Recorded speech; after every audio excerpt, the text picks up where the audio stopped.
Hey guys, Joe here, the Joe Madden Sports Podcast, joined this afternoon by Josh Inglis of Covers. Josh, welcome back to the show. What's up, Joe? Thanks for having me. If my children walk in the background, I'm sorry. As you know, school's out and our job gets a little more difficult. Did you get the edge of the puzzle done for them at least before you jumped on here?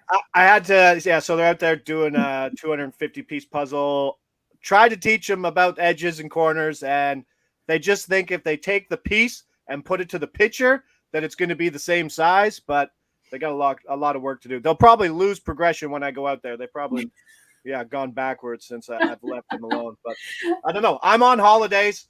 I'm home with the kids. I mean, there's lots of stuff going on. As you know, in the industry, you can't really take days off because you get buried so quickly with how quickly the news is. So staying up on the draft, staying up on some NFL content, and I don't know, trying to perfect the perfect bacon grilled cheese sandwich for lunches. Bacon grilled cheese sandwich. Any thoughts of putting some tomato on there? What is a tomato? Oh, sorry. A tomato? No, the kids won't eat that. Come on, it's squishy and gross. It's my favorite. That's my favorite sandwich, is just a grilled cheese with tomato on it. I think it's wonderful, but if the kids won't eat it, don't waste your time. No, I just need to know what they eat so I can just feed it to them. So my conversation only takes 1 minute when I ask them what to eat. Oh, it just never changes. Josh, let's talk some NHL draft. It kicks off tonight. It's going to be really interesting. Montreal has the first pick. What are your thoughts overall on this draft, the draft class coming out? I just think it's funny after what we saw in the NFL draft and the NBA draft and how excited everyone got and how the markets moved so quick. I think as a bettor, these drafts are probably some of the best spots where you can become profitable if you get ahead of the market, because as we saw, Shane Wright was supposed to be the number one pick, minus 8,000, as short as minus 8,000. Bananas, layup. Bob McKenzie comes out, who's an influential person in hockey, probably one of the most. He comes out with his mock, which is just 10 scouts giving what they think.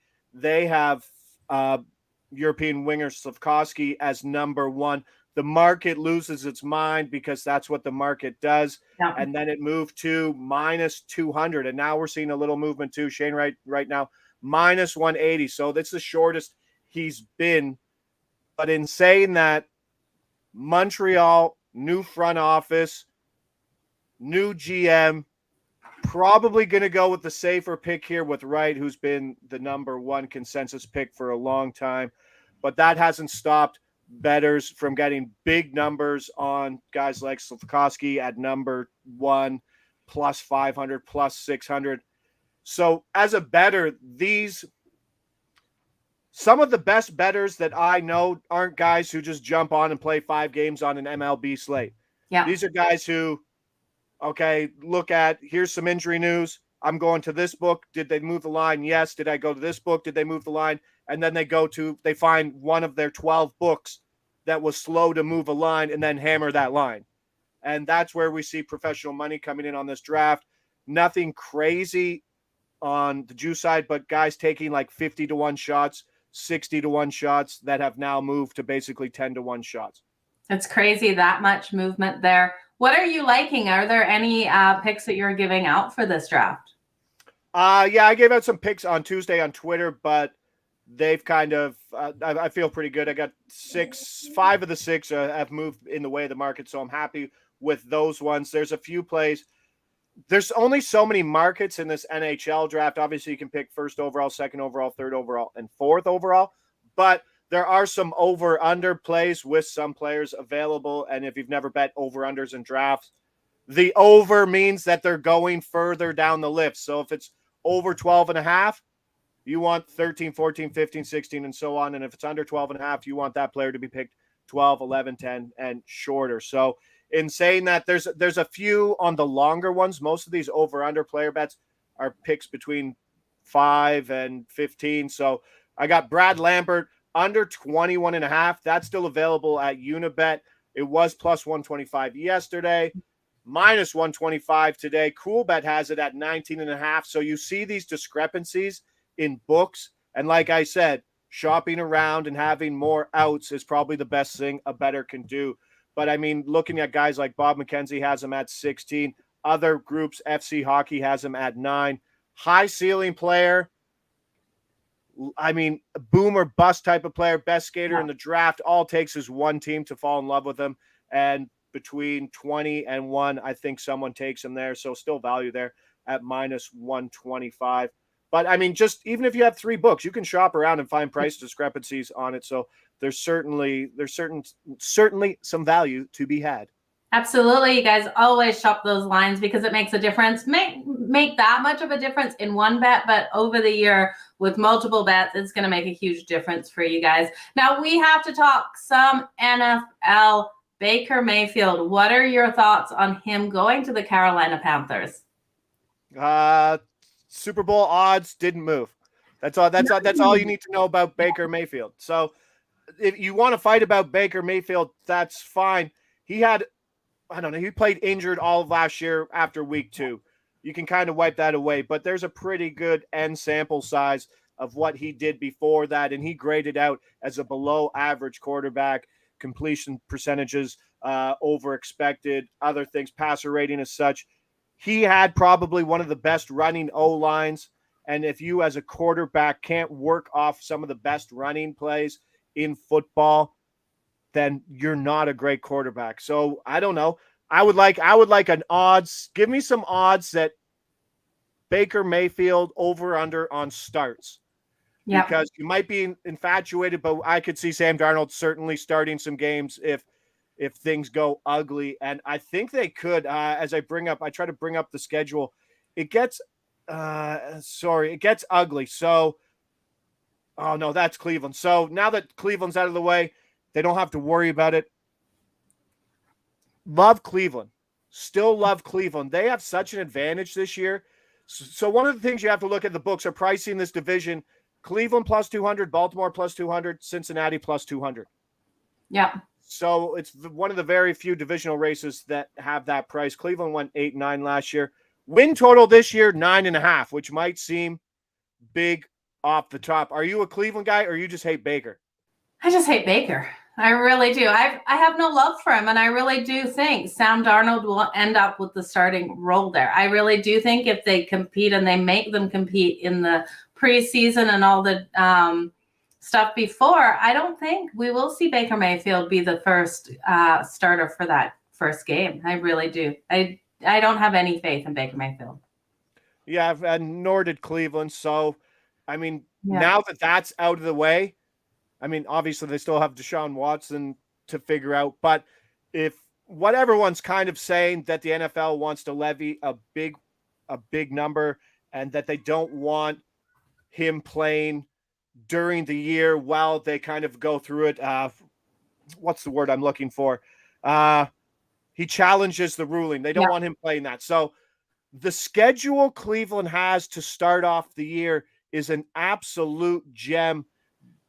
Jets, Steelers, at Atlanta to open things up straight out of the gate. Carolina, Jets, Pittsburgh, Atlanta. Jacoby Brissett could easily go 4-0 to start the game. And now what we know is Jacoby Brissett is this will be the best team that Jacoby Brissett has ever played with as well. I mean, Amari Cooper's in there, third round, David Bell, wide receivers in there.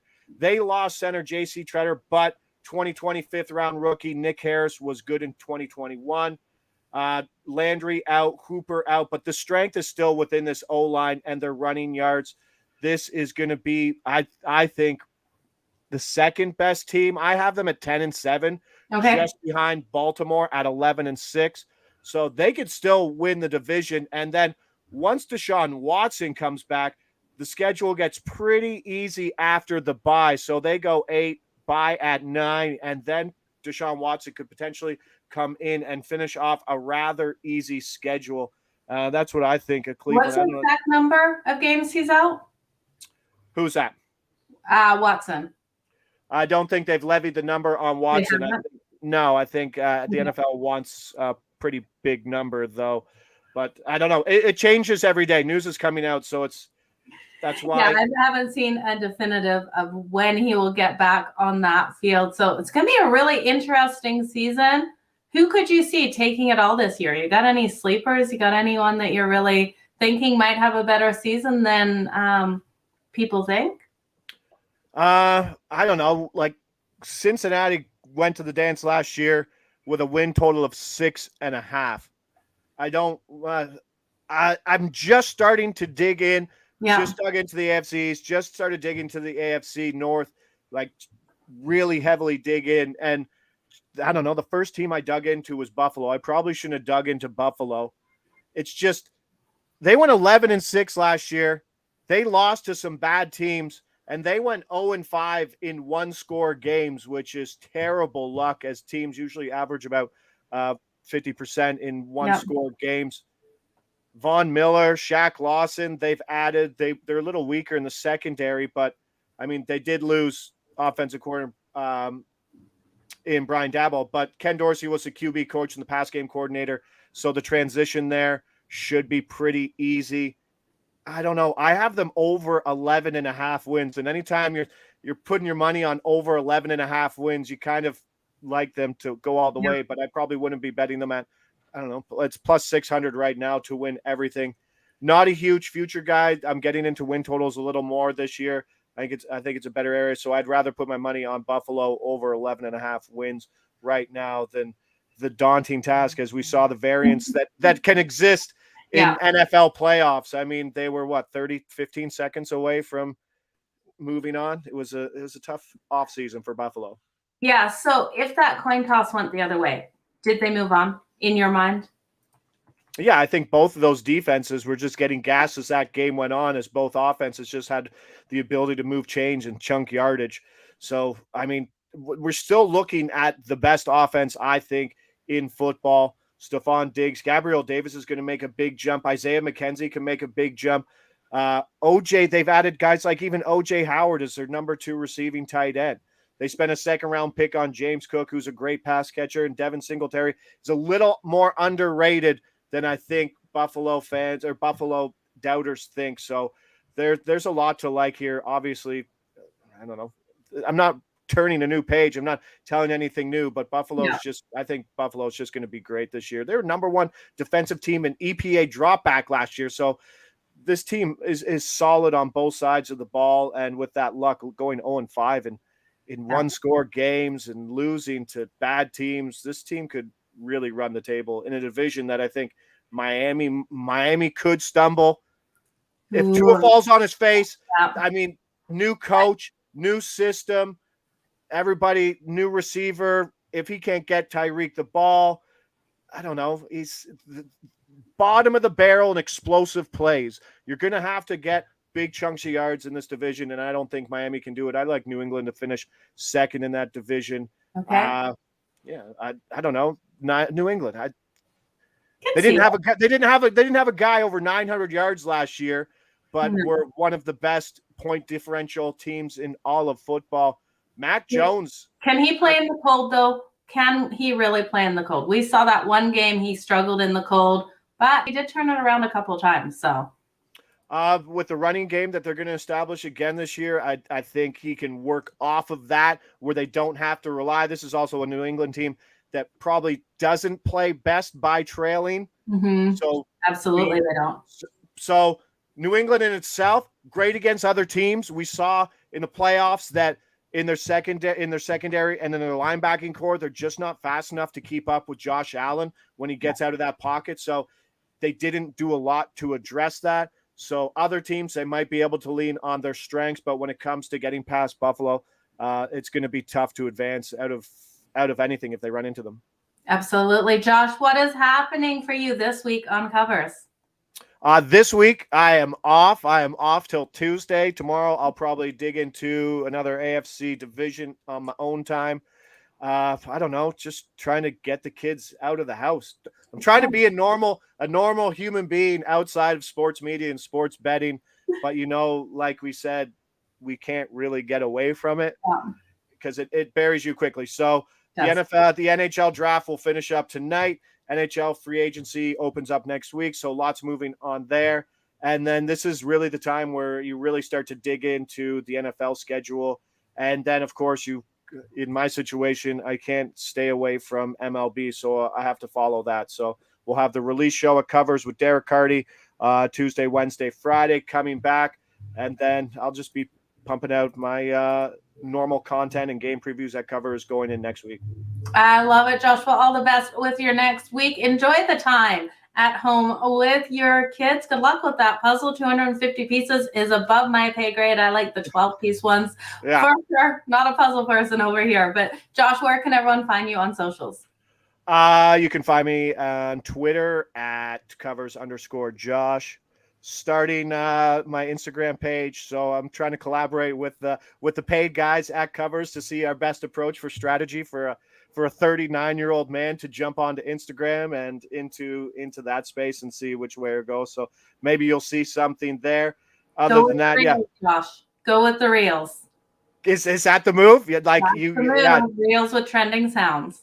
Okay, reels with trending sounds. I'm gonna look like the biggest grandpa out there in Instagram. Maybe it will work for me. I don't know. You got this. It's all good. I'm in trouble. I just usually retweet things, and apparently you can't do that on Instagram. But you're doing great, Joe. You're knocking things out of the park. Just keep pumping out content yourself. 2 sections of a day that you're creating guests. So anytime you call me, I'll be on here. You're growing your base and your brand. So congratulations to you as well. Thank you so much, Josh. Have a wonderful day. Thank you for joining me on the Joe Madden Sports Podcast. You guys make sure you go over and follow Josh on Twitter and his new Instagram account. On Twitter, it's @covers_Josh. What's the new Instagram? @covers_jingles. I have nothing. I've posted nothing though. Okay, well, you guys go follow that as well. Did make this sweet swag though. Got new swag. Gotta love the swag. Thank you so much for joining me here. Appreciate you. All right. Thanks so much, Joe. Take care. You too. Thank you.